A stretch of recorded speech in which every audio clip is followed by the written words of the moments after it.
Eh bien, shalom aleichem à toutes et à tous. J'espère que vous allez bien. Moi, ça va super.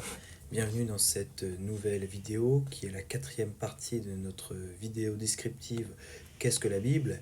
Et aujourd'hui, nous allons étudier et faire un résumé du livre de Lévitique qui se dit en hébreu Vaïkra.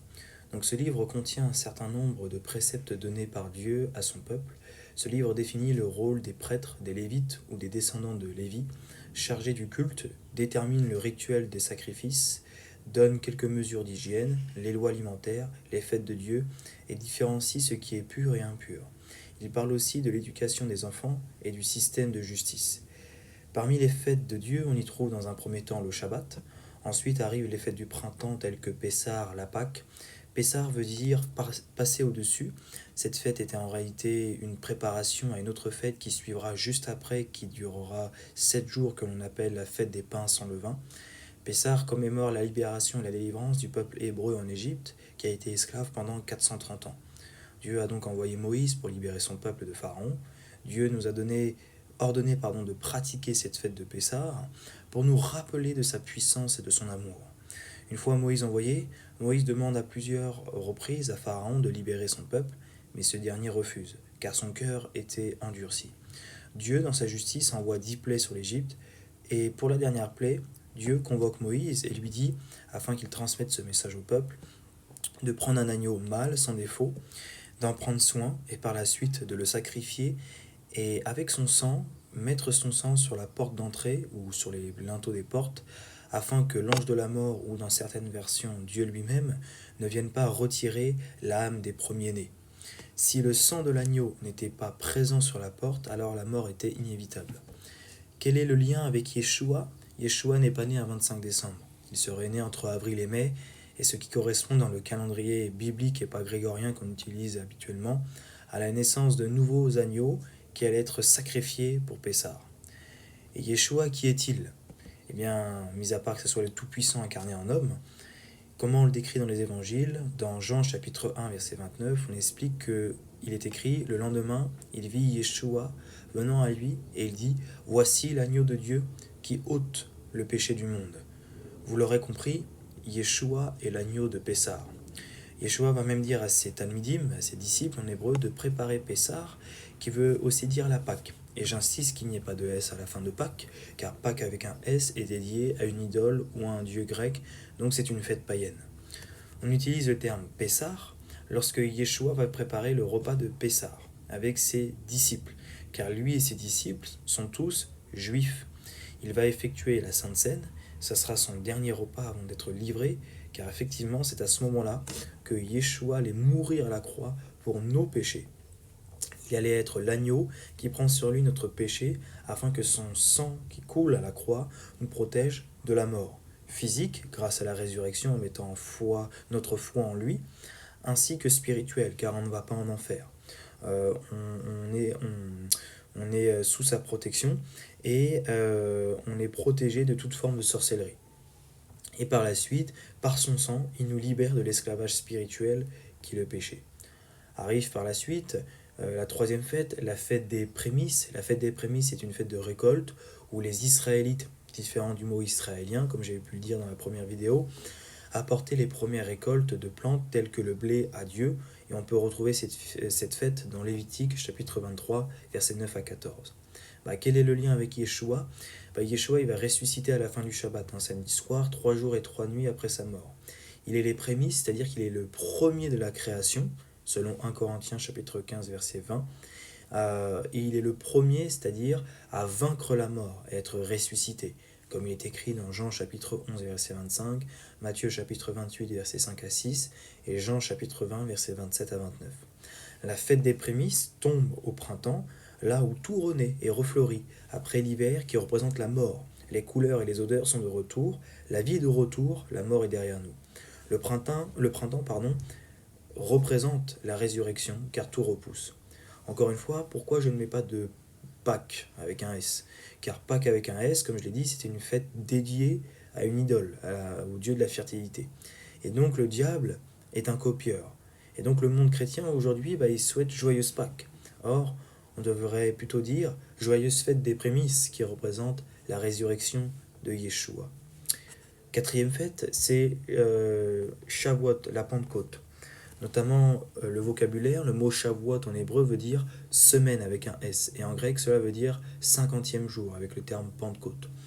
Nous pouvons retrouver le terme Shavuot ou Pentecôte dans la Bible, notamment dans Lévitique chapitre 23 versets 15 à 22.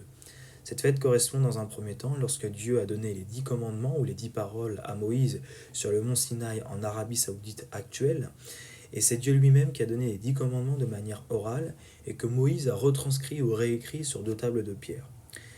Il y a une prophétie de l'Ancien Testament dans Ézéchiel chapitre 36 versets 25 à 27 qui dit « Je répandrai sur vous une eau pure ». Donc c'est une préfiguration du baptême. Vous serez purifiés, je vous purifierai de toutes vos souillures et de toutes vos idoles. C'est le fait d'être pardonné de nos péchés par le sacrifice de Yeshua. Je vous donnerai un cœur nouveau et je mettrai en vous un esprit nouveau. J'ôterai de votre corps le cœur de pierre et je vous donnerai un cœur de chair. Donc ça, c'est la circoncision du cœur qui représente la nouvelle naissance ou l'alliance renouvelée. Je mettrai mon esprit en vous. Donc ici, il s'agit du Saint-Esprit. Et je ferai en sorte que vous suiviez mes ordonnances et que vous observiez et pratiquiez mes lois. Il s'agit uniquement des commandements de la Torah. Et Yeshua dira même, si vous m'aimez, gardez mes commandements. Et il s'agit effectivement de ceux de la Torah. Effectivement, cette prophétie s'est accomplie avec Yeshua. Pourquoi ? Car la Torah est la parole de Dieu. Et Yeshua est quoi ? Il est aussi la parole de Dieu incarnée en homme, selon l'évangile de Jean, chapitre 1, verset 1 et le verset 14. Donc Yeshua est la Torah incarnée. Par la suite, Yeshua, une fois ressuscité, se dévoile quelques jours plus tard à ses disciples. Il reste 40 jours avec les disciples et leur dit de rester à Jérusalem pour recevoir le Saint-Esprit, qu'on dit en hébreu la Ruach HaKodesh. Et entre-temps, Yeshua est remonté au ciel. Quand on regarde Exode chapitre 19 et chapitre 20, on remarque une description glorieuse, majestueuse, impressionnante, et voire même terrifiante, lorsque Dieu apparaît le 3e jour sur la montagne pour donner les 10 commandements, les 10 paroles. Et tout ceci ressemble étrangement à Actes chapitre 1 verset 1 à 8 dans le Nouveau Testament et Actes chapitre 2 verset 1 à 12 toujours dans le Nouveau Testament, où les disciples vont recevoir une force, une puissance, et non pas une personne qui est le Saint-Esprit, la Ruach HaKodesh. Effectivement, la description de la réception de l'Esprit Saint correspond clairement à la description du Sinaï lorsque Dieu donne les 10 commandements à Moïse. Les disciples ont donc ressenti le Sinaï. Ensuite, on y voit les fêtes de l'automne avec Yom Teruah qui se dit en français fête des clameurs. Cette fête se trouve toujours dans Lévitique chapitre 23 versets 23 à 25 et tombe le premier jour du 7e mois biblique. Alors attention, nos frères de la tribu de Juda, les Juifs, ont remplacé cette fête par Rosh Hashanah, en déclarant que ce jour est le premier jour de l'année juive, sauf qu'en faisant cela, l'ordre des fêtes et donc des prophéties qui s'y attachent est complètement cassé. Il ne faut pas tomber dans le piège que tout ce qui est juif est parole d'évangile. Je le dis avec amour pour nos frères de Yehuda, attention de ne pas rajouter des choses. Les Hébreux, effectivement, proclament une sainte convocation au son des shofarotes, donc des pluriels du shofar ou corne de bélier. C'est un Shabbat, c'est-à-dire que c'est un jour de repos, on ne travaille pas, même si ce n'est pas le 7e jour de la semaine. Cette fête, qu'est-ce que ça correspond ? Le lien avec Yeshua, cette fête correspond au retour glorieux de Yeshua à la fin des temps, en tant que roi des rois et seigneur des seigneurs. Il revient pour juger le monde. Et quand Yeshua va revenir, on va entendre notamment le son d'une grande trompette dans le ciel. Ensuite, on y voit, on y voit Yom Kippourim, le jour des expiations. Alors il faut savoir que Kippour veut dire couvrir en hébreu. Cette fête, on la retrouve toujours dans Lévitique chapitre 23, versets 26 à 32, mais on la retrouve aussi juste avant dans Lévitique chapitre 16. Et elle a été accomplie dans l'Épître aux Hébreux. Donc ça, c'est un livre dans le Nouveau Testament. Durant cette fête, ce jour, les Hébreux sont dans l'obligation d'humilier leur âme, en jeûnant et en priant pour demander pardon pour leurs péchés. Le grand sacrificateur, qui se dit en hébreu Kon Hagadol, devait en ce jour précis entrer dans le temple pour apporter le sang au-delà du voile. il y avait deux boucs qui étaient choisis, l'un pour le désert et l'autre pour l'expiation des péchés volontaires de tout le peuple. Lévitique 16 explique tout le cérémonial. En aucun cas, quelqu'un devait entrer dans le temple. La mort était immédiate, et c'était le châtiment. Le Kohen Agadol, donc le grand sacrificateur, réclamait ainsi le pardon pour les sacrificateurs, donc les Kohanim, les Lévites et le peuple. C'était un jour de grande terreur, car si le grand sacrificateur n'était pas préparé, le fait d'entrer dans le lieu saint dans la présence même d'Élohim, de Dieu, il mourait et les péchés n'étaient pas pardonnés. Pessah et la fête des expiations Yom Kippourim, elles sont liées. Yeshua sur la croix est l'agneau qui ôte, qui enlève le péché du monde. Donc ça c'est Pessah. En même temps, il couvre nos fautes. Et quand le Père nous regarde, donc il nous couvre, c'est vraiment Kippour, voilà, Kippour, la fête de Yom Kippourim, il nous couvre de nos fautes, et quand le Père nous regarde, il ne nous voit plus impurs, mais il voit le sang de Yeshua sur nous. Il se passe quelque chose de particulier à la croix. Juste après la mort de Yeshua, le voile du temple se coupe en deux, selon Matthieu chapitre 27, verset 51, et Luc chapitre 23, verset 45. Il n'y a donc plus sur terre un lieu qui puisse accepter la présence de Dieu. Il ne peut plus y avoir de grands sacrificateurs qui expient le péché du peuple. Il n'y a plus qu'un seul intermédiaire ou un seul médiateur, selon 1 Jean chapitre 2 verset 1, ça c'est toujours dans le Nouveau Testament, entre nous et le Père, le Fils Yeshua incarné en homme. D'ailleurs, Paul, donc on pense que nous, Nazariens, Shaoul, Paul, a écrit l'épître aux Hébreux, en parlant d'un lieu saint, effectivement dans l'épître aux Hébreux, en parlant d'un lieu saint, qui n'est pas fait de la main d'homme, et que Yeshua est notre souverain sacrificateur, Kohen Agadol, et qu'il n'apporte plus le sang des boucs, mais son propre sang, notamment dans Hébreux chapitre 9, versets 11 à 28.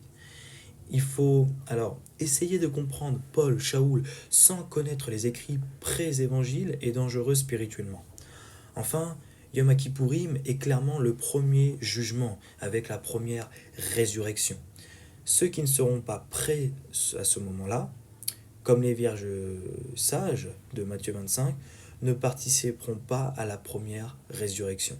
Voilà, il faut être des vierges sages pour participer à la première résurrection, en ayant accepté Yeshua dans sa vie et en faisant en sorte de se repentir un maximum. Effectivement, j'aimerais aussi souligner que dans la fête de Yom Kippourim, j'ai dit que tout à l'heure il y avait deux boucs qui étaient choisis, l'un pour le désert et l'autre pour l'expiation des péchés. Yeshua, il va à la croix pour nos péchés, donc il nous enlève le péché. Et comme on dit que c'est un agneau, voilà, il nous enlève ce péché-là. Et par la suite, Yeshua, il fait un peu comme l'un des premiers boucs, l'un des deux boucs, qui va dans le désert, puisque Yeshua, il va être tenté dans le désert pendant 40 jours et 40 nuits par le Satan. Donc il remplit les deux fonctions, les deux boucs. Ensuite, on y voit la fête de Sukkot, la fête des cabanes, des tabernacles. Cette fête, elle est présente dans Lévitique chapitre 23, versets 33-35, et Zacharie chapitre 14, verset 16. Le but de cette fête, c'est quoi ? C'est tout simplement profiter de tout ce que le Seigneur nous met à disposition. C'est un temps de festivité. Les Hébreux récoltaient les produits du pays pour en profiter. L'idée était de revivre dans des cabanes, tous ensemble, sans différence. Les riches comme les pauvres avaient les mêmes cabanes. Les riches devaient fournir la nourriture aux plus pauvres, si ceux-là ne pouvaient pas profiter de la réjouissance. Il faut se rappeler de la manière dont vivaient les Hébreux dans le désert. C'est aussi ça la chose. Cette fête est prophétiquement la vie dans le millénium. Une vie où l'ennemi est enchaîné, où tout le monde est libre du péché et doit profiter des bienfaits de la nature. Tous sont égaux et vivent de la même manière. Zacharie 14, qui annonce le millénium, explique que l'Éternel posera ses pieds sur le mont des Oliviers, un jour terrible pour l'humanité. Et au verset 16, il est écrit que ceux des nations qui ne monteront pas à Jérusalem, à Yerushalem en hébreu, chaque année à la fête de Sukkot pour se prosterner devant l'Éternel des armées, qui sera Yeshua, devant le roi qui est toujours Yeshua, la pluie ne tombera pas sur elle. Donc la fête des tabernacles est clairement identifié dans ce chapitre comme étant dans le millénium. Enfin, on y voit le 8e jour. Alors, cette fête se trouve dans Lévitique chapitre 23, versets 36 à 44. Souvent, on l'oublie. Mais non, il ne faut pas l'oublier. Le 8e jour est l'après-millénium, soit la seconde résurrection, le jugement du grand trône blanc. C'est soit la vie ou la mort éternelle, selon Apocalypse chapitre 20, chapitre 20 à 22. Par la suite, dans le livre de Lévitique, les Israélites continuent leur marche vers la terre promise, la terre d'Israël, mais une fois arrivés, ils hésitent beaucoup à avancer. Déçus par ce manque de foi, Dieu décide de les faire marcher pendant 40 ans dans le désert, avant de les autoriser à pénétrer en terre promise. La prochaine fois, nous étudierons le livre des Nombres. Merci à tous de m'avoir écouté. Shabbat Shalom, parce qu'aujourd'hui nous sommes un samedi, et soyez tous bénis. Shalom.